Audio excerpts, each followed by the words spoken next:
it's probably fine for right now. It'll get the defendant, I think. Dylan Wilkinson.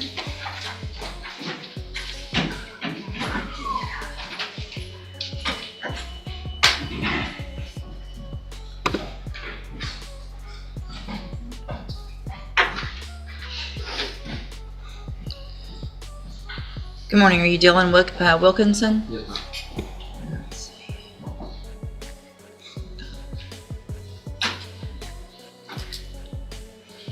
Mr. Wilkinson, this is your initial appearance in cause number 25 DCCR 0260. You're charged with deadly conduct, discharging a firearm from September 13th of 2024. And since you've made bond in your case, have you had an opportunity to hire a lawyer? No, ma'am, not just yet. No, I was going to ask if I could have a little bit more time in order to come up with more funds to hire an attorney. So what I'll do is reset your case about 30 days to give you some time to try to hire someone. If you get someone hired before that next court date, just bring the reset notice that you get today to that lawyer and they'll tell you what to do. If you're unable to hire someone before the next court date, then I'm ordering you to visit with the lead. All right, guys, buckle up. Because inside Judge Raquel West's courtroom today, it wasn't just another day at court. It was a storm of accusations and high-stakes decisions. We're talking financial crimes dripping with betrayal, firearms in the wrong hands, and even a shocking DWI with a child involved. But one case didn't just stand out. It exploded into the spotlight. A defendant stepped forward, admitted to illegal gun possession, and set the stage for a sentence that would drop like a hammer. Justice wasn't crawling today. It was sprinting, razor-sharp, and merciless. These three lawyers, they all charge different amounts, they have different payment plans. Bring me back the names of the lawyers that you've talked to so I know you're trying, and then we'll discuss your options. If you don't do that, then when you come back, you run the risk of me raising your bond for not following that court order, and you would have to go back to jail. Do you understand? All right, if you'll step in front of the clerk, she'll give you your reset notice. Courthouse, Beard, Brianna Clanan. Brianna Clanan.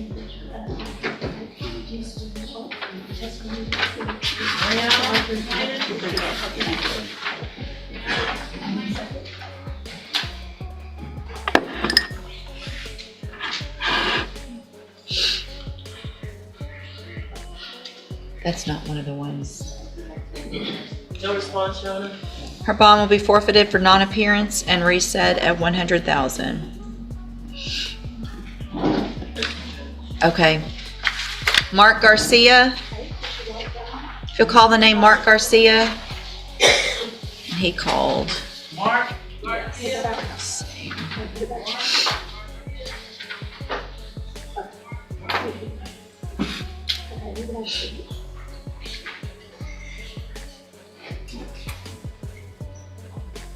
No response, Your Honor.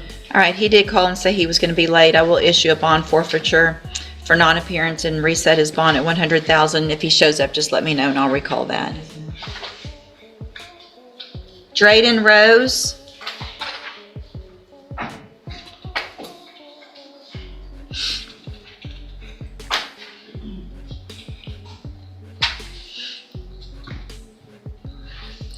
Good morning. Now here's where the tension started building.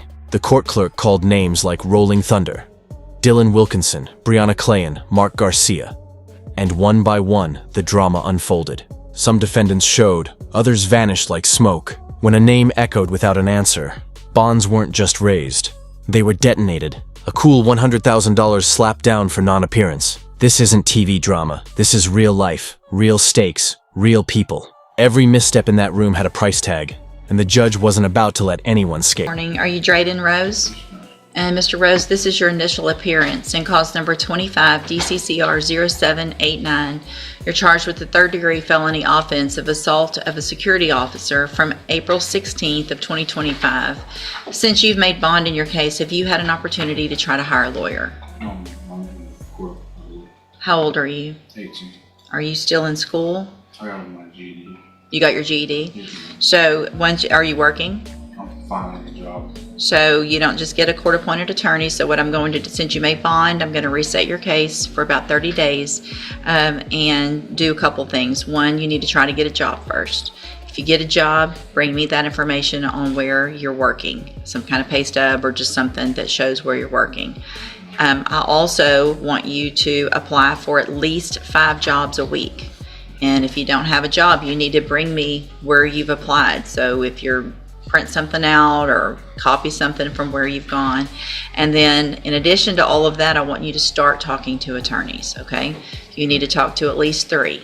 They all charge different amounts. They have different payment plans. I want you to start talking to them so that when you get a job, you can see maybe what you can afford or what you can't. If you do all that and you still can't afford an attorney, then we'll talk at the appropriate time about a court appointed.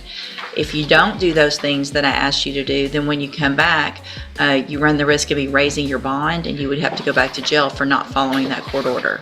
Do you understand all of that? All right, if you'll step in front of the clerk, she'll give you a reset notice. Lance Charbino. Enter Drayton Rose. Just 18 years old, fresh GED in hand, now staring down a third-degree felony for assaulting a security officer. Judge West didn't just read charges. She fired instructions like a drill sergeant. Get a job, apply to 5 jobs a week, show me proof, talk to 3 attorneys. It wasn't just a list, it was a survival guide.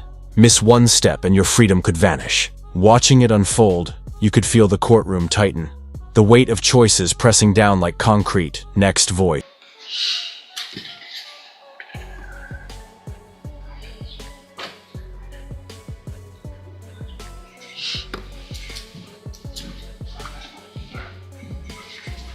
Good morning. You're Lance Charbino? Yes, ma'am. And Mr. Charbino, did you get someone hired?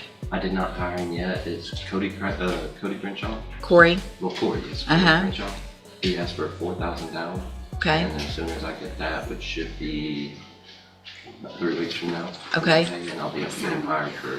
All right. You've been here a few times, so I'm going to reset you one more time. You need to get him or someone else hired before that next court date. Again, just bring that reset notice to him. He'll tell you what to do. If it's not going to work out with Mr. Crenshaw for some reason, then talk to at least 3 others. Bring me those names. All right? Step in front of the clerk. She'll give you a reset notice. Presley Viltz.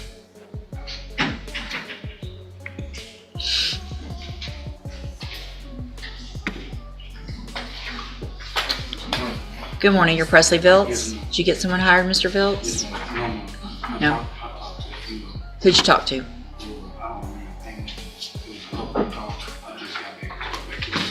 Okay, did you write down the names? Well, no, I mean, I tell you the same thing I tell everybody. Bring me back the names of the people you talk to so that I know you've tried, and then we'll discuss your options. Same words I've said for 11 years to every single person in here, so no one can ever say that I didn't say them. Yes, ma'am. So what part of bring me back the names of who you've talked to? Next came Lance Charbino, wobbling on the tightrope between excuses and action. Promises of hiring a lawyer soon weren't cutting it anymore. Judge West gave him one last shot, one reset, but the clock was ticking loud. Then Presley Viltz stepped up, fumbling over names and half-truths about lawyers. The judge's tone turned like a switchblade. You're in felony court. You don't just forget. No theatrics, just cold truth. One wrong move, and the cage door swings shut. Did you not understand? I understood. Okay. You just forgot. Okay, so you're in felony court. You don't just forget. Because if you don't do what I asked you to, then I can put you in jail right now. I'm trying not to do that. I want you to follow the rules. It's not that hard. You have 30 days. Talk to 3 lawyers. Try to hire them. Did you talk to 3? I really talked to him. You really talked to. So when you first answered, you said you talked to 2. So be careful what you're saying. All right? And you're probably nervous right now, and I get that, but be careful what you're saying because you're saying some different things. I'm going to reset your case for 2 weeks. You need to talk to 3 lawyers. You need to bring me those names of who you talked to when you come back. If you've hired one of them by then, great. If not, I want you talking to at least 3. Don't wait till the last minute because they're in court and they have things to do. So start calling today. Talk to those attorneys.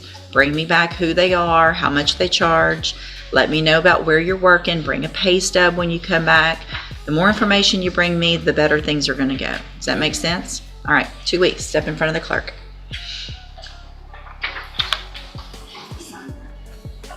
Caitlin Talmore.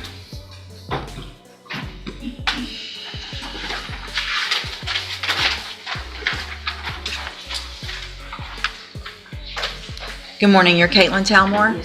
And Ms. Talmore, this is your initial appearance in cause number 25, DCCR 0595. Caitlin Talmore entered with charges of evading arrest using a vehicle. Another third-degree felony, another defendant riding the edge. Judge West reminded her, this isn't free legal aid anymore. Bond means responsibility. Talk to 3 lawyers.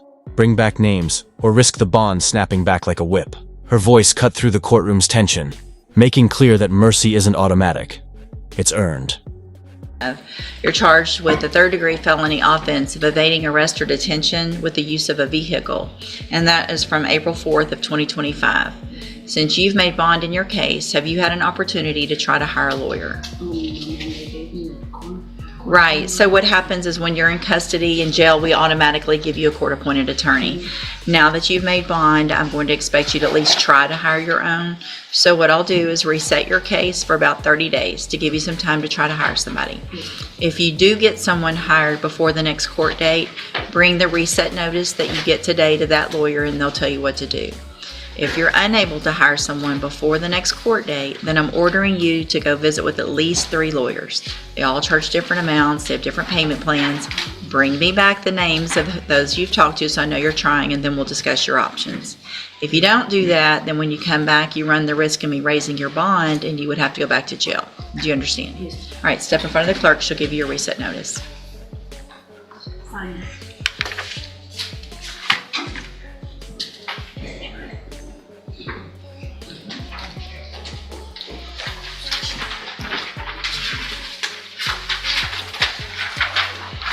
Janisha Leonard.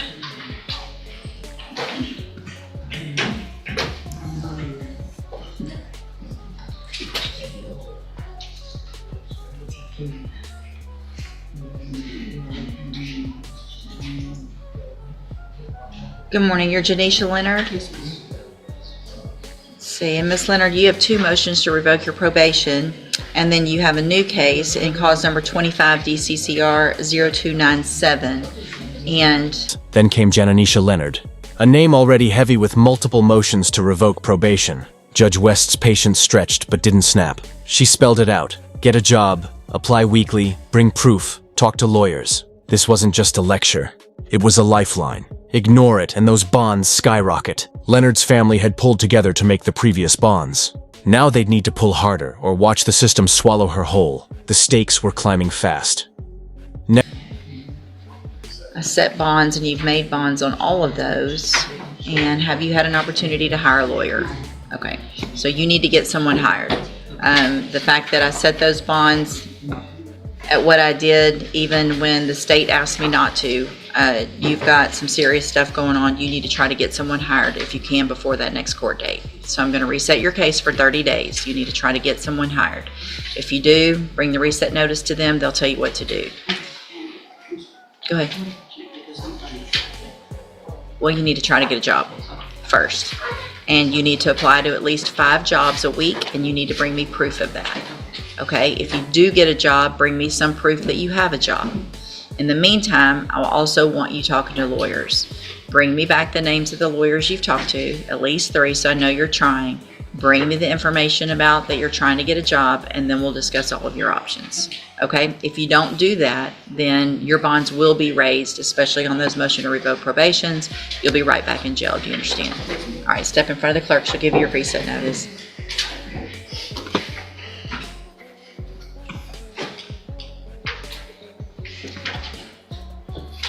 How'd you make all those bonds? My family came with it. Okay, well, you might need to get with them on this too. Yes, ma'am. Okay.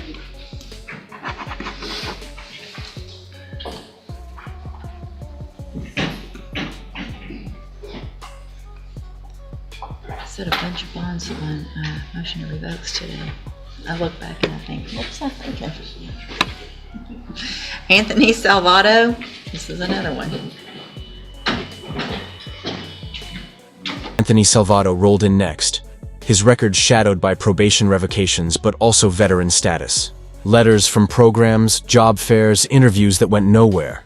His story wasn't defiance, it was struggle. Judge West pivoted, showing a rare crack of leniency. Fill out the paperwork. We'll see if you qualify for a court-appointed lawyer. This wasn't soft. It was strategic. The system may be harsh, but it isn't blind. Even here, a sliver of grace exists for those still fighting uphill.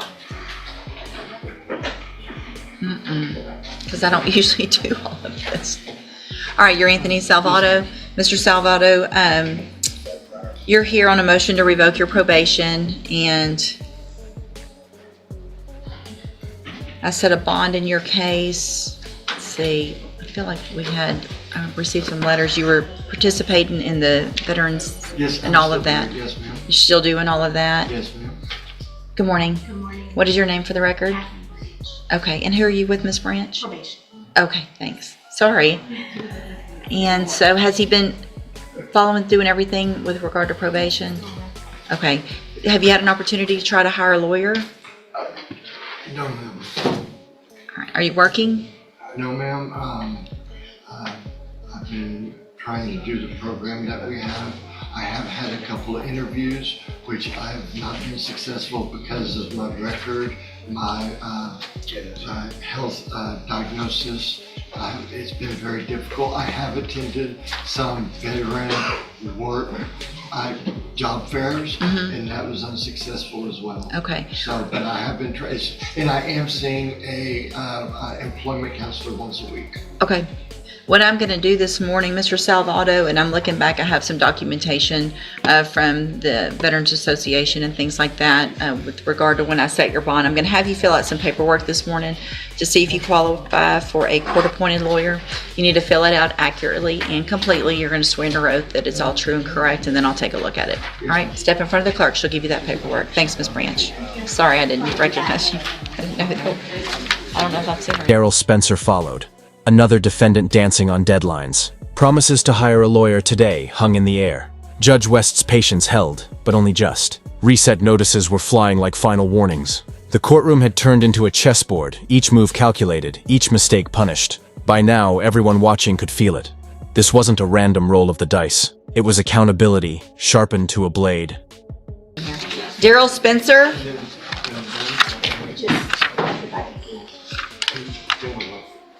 And then we'll call him back. Don't leave. Good morning, you're Daryl Spencer. Mr. Spencer, did you get someone hired? Bartender. Did you already hire him? I was gonna pay him today. You're, okay, I had money on me right now. okay. Did you talk to him about where you were gonna meet, or? I told him about my case and stuff like that. He told me he could make a payment plan with me because I talked to Marsha Bowman and she told me she couldn't. Okay, so you have the money to hire him? Yes, ma'am. All right, I'm gonna reset your case 2 weeks. Yes, ma'am. You need to get him hired before that next court date. Yes, ma'am. Right. Step in front of the clerk, she'll give you. As the hearing neared its end, the spotlight shifted to Catherine Jordan and Sidney Lewis. Financial crimes and felony theft. Not flashy cases, but Judge West treated them with the same intensity. Negotiations over restitution, debates over legitimate transactions. Accuracy mattered more than speed. And then came Rafael Boyd. Unlawful possession of a firearm by a felon. Guilty plea. No turning back. Judge West read every line, confirmed every right surrendered, and then slammed down an 8-year prison sentence. No sugarcoating, no second guesses. The air in the room went still. Next voice 10. The final moments revealed the dual faces of justice. Fernando Flores, charged with boating while intoxicated with a child, glimpsed hope for probation. And a rare moment of humor from the bench broke